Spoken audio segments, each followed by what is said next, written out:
She just didn't let herself forget. And I'm sure after 30 years, it would have been easy to start to question, start to doubt. Having the correct perspective on what God is doing during this time can make all the difference. Hello everyone, welcome back or welcome to my channel. My name is Melody and I make faith-based content here on YouTube. I post new videos every single Monday and Thursday. So if that is something you're interested in, definitely be sure to subscribe. I would love to have you join the family. So in today's video, we are going to be talking about what God is doing during the wait.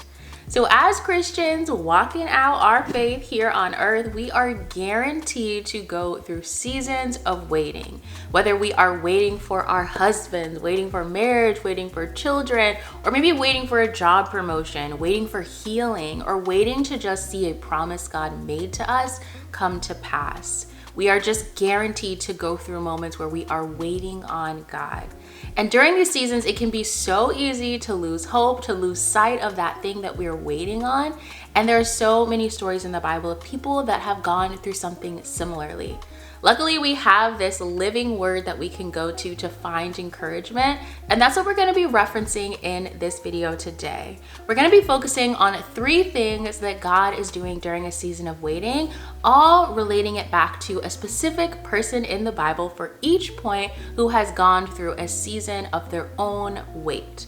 Now, each person was waiting for something different, but they were all waiting nonetheless. Now, when it comes to waiting and waiting well, having the correct perspective on what God is doing during this time can make all the difference. So I hope for anyone that is going through a season of waiting and is finding themselves feeling a little bit discouraged or not really understanding what God is up to during this time because it doesn't look like or feel like he's doing anything, I want you to first and foremost have hope that the Lord is up to something and he is working it together for your good and his glory. And these are just 3 things that are happening during this time in the season that you find yourself in. Before we hop into it, I want to go ahead and thank the sponsor of today's video, Faithful Counseling. So I've been partnered with Faithful Counseling for over 2 years at this point. I absolutely love them. And if you are new here, hi, hello, my name is Melody and I am the biggest advocate for Christians going to therapy. For me, the idea of coupling Jesus with a professional licensed mental health counselor, that has been invaluable to me on my own life journey as well as my faith walk. Faithful Counseling allows you to take a quick quiz, get paired up with a Christian counselor, and it also allows you to switch between counselors if you are finding that the counselor you are paired with isn't the best match. When you're just starting counseling, there definitely is going to be that trial and error. So I love that Faithful Counseling just makes it easy for you to find the therapist that is the best match for you. And they also offer financial aid. So I'm gonna have my link in the description box. Definitely encourage you to check it out. If you've been on the fence about therapy, let this be your sign. All right, so with all that being said, let's go ahead and hop into the 3 things that God is doing during the wait. So number 1 on our list today, the first thing that God is doing during our season of waiting is he is preparing the other party. Now, this preparation of not yourself, but for the other people that are going to be impacted by wherever God is bringing you, this is something that we often don't have sight of. We're often just so focused on how God could be preparing us on the things that we might be learning, but also we have to take into consideration that wherever we're going, other people are going to be impacted. Whether God needs to prepare the heart of the person that's going to end up being a customer in your business, or whether you're waiting for marriage and God needs to grow and develop your husband's character before you guys can come together. On some level, there's going to be a preparation of the other parties that are going to be a part of wherever and whatever he is bringing you to. Now, when it comes to this idea of God preparing the other party, I feel like one person in the Bible that we don't often consider the weight that she had to go through is Mary. So when Mary was a virgin before she got married, an angel came to her and told her that she was going to birth the Messiah. Now, it wasn't until Jesus is 30 years old that he began his ministry. So she is holding on to this promise that was made to her that her son that was birthed miraculously is the Messiah. And it says in Luke how she held on to this promise and how she stayed steadfast during this waiting process. So I'm gonna go ahead and pop up that Bible verse here. It is Luke chapter 2, verse 19. And it says, "But Mary treasured up all of these things and pondered them in her heart."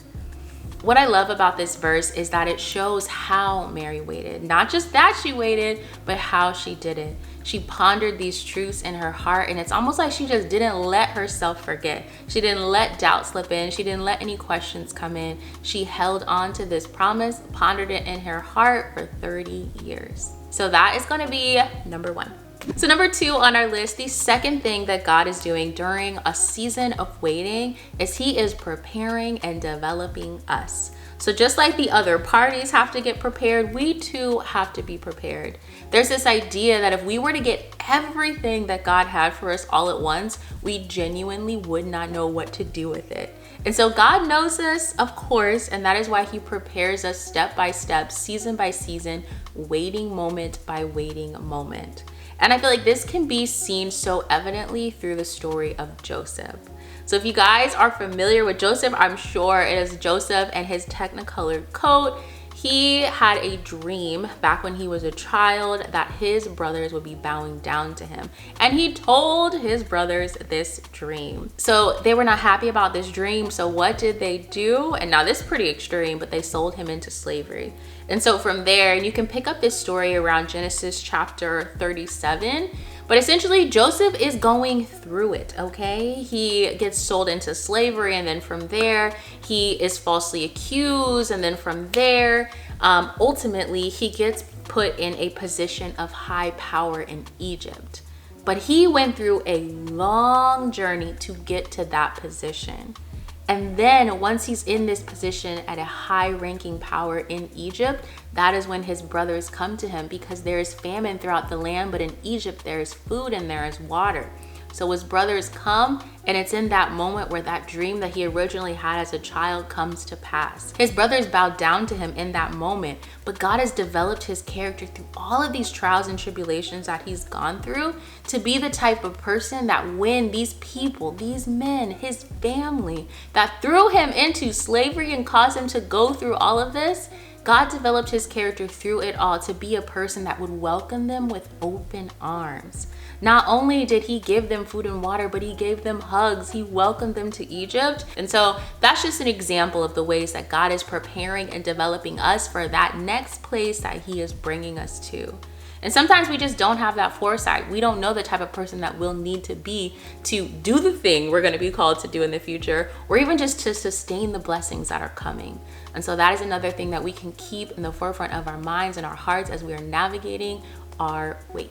So number 3 on our list today, the third and final thing that God is doing during a season of waiting, which before I say this last one, I do just want to note that God likely is and can do more than just these 3 things, but I believe that regardless of the season of waiting, whether it's long or short, these 3 things are for sure happening. So all that being said, the third thing that God is doing during a season of waiting is he is allowing you to grow in your dependence on him. And it's through this growth in your dependence on him that you truly learn and solidify the fact in your heart that he is trustworthy. When we really surrender to God, his plans, and his timing, we are submitting ourselves and recognizing that he is sovereign. That means that God is in control. He's controlling everything. He's controlling us. He's controlling them. He's controlling the world. He is in charge. But sometimes in life, we can have this belief that like, oh no, like I want to control this. I'll give God this area. I'll give God that area, but I'll keep this one for myself. And so we go through these waiting seasons and we try everything we can to speed up the process, to make that thing happen, to just get to that point where we want to be, but nothing works. And it's in these moments that we realize, okay, I'm actually not in control here. And as we navigate these seasons of waiting and we come to know for ourselves the trustworthy character of God, when we go through that next thing, we'll have that fact in our heart. It'll be easier to navigate that next waiting season or maybe that next more difficult season because we went through this and we know without a shadow of a doubt that God is trustworthy.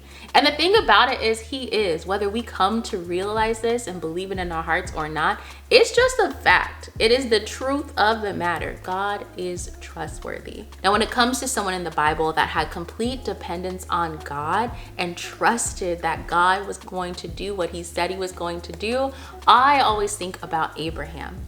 So Abraham was very old, okay? Like literally pushing 100 years old, and God brought him outside, showed him all the stars in the sky, and said, this is how many descendants you will have. Now it was up to Abraham to decide, am I going to try to logically make sense of how this is even possible?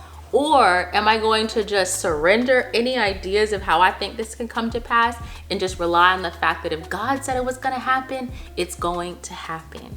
And so luckily, that is what Abraham did. He decided to just have complete dependence on God. And through that, he learned just how trustworthy God is. So the verse I have for you here comes from the book of Romans. I'm gonna go ahead and pop it up on the screen. It's Romans chapter 4, verse 8 through 20. And it says, against all hope, Abraham in hope believed, and so became the father of many nations, just as it had been said to him, so shall your offspring be. Without weakening in his faith, he faced the fact that his body was as good as dead since he was about 100 years old, and that Sarah's womb was also dead. Yet he did not waver through unbelief regarding the promise of God, but he was strengthened in his faith and gave glory to God. So as we go through these seasons of waiting, this is one of the beautiful things that we can expect to happen in our lives and in our hearts. We will be able to understand and experience for ourselves the trustworthy nature of God, and that will allow us in the next season, in the next moment, to surrender to Him. All right, guys, that is going to be it for me. These are 3 things that God is doing during a season of waiting. If you enjoyed this video, please be sure to give it a thumbs up. And now, of course, it is your turn. So in the comments below, I would love to know, when it comes to a season of waiting, what is one word that you think of? I know oftentimes we can think of some of the more negative aspects of a season of waiting, but hopefully this video can kind of give us a different perspective. So in the comments below, I would love to know, again, what is one adjective that you think of when it comes to a season of waiting? Maybe this can be something that you experienced or something that now you have a little bit more encouragement for. I look forward to reading through the comments. I'll be dropping my answer down below as well, so definitely check it out. As always, I love you guys, and I will see you in my next video. Peace.